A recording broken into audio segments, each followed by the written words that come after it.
Hey guys, good morning. It's Tony. So I did kind of want to make a little emergency video before I go into work.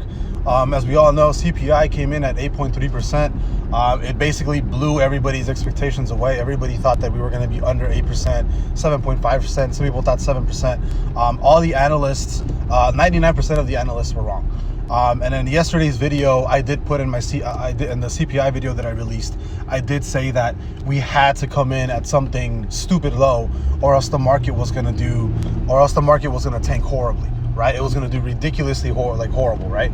These are my short positions right now on Forex. I do think that we're going to keep dropping. I do think that if we close SPY at any point $400 or under, at exactly 400 or under, I do think that we are going to be dropping to 390, and I do think 390 is guaranteed.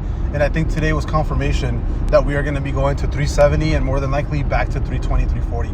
So I am back to being 100% bearish. And the thing is that, you know, with gas dropping 40% in the last month and a half, and it having such an insignificant impact on inflation, this shows you this is essentially worst case scenario. This is bad, like, right? And anybody telling you that this is good or that this is not that bad is I don't want to say an idiot, because I don't really like saying words like that, but they're essentially an idiot. You know, this is more than likely the worst case scenario, where you have everybody thought that gas was a major controller of high inflation. Turns out gas dropping 40% really has no significant impact on the inflation report, which is extremely horrible.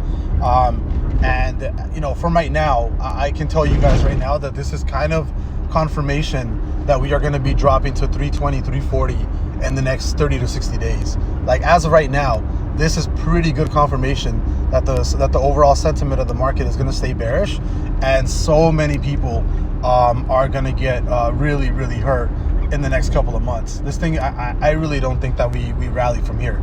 I think that we actually end up going a lot lower, and I think that this is just the beginning. So I'll see you guys later. Bye bye.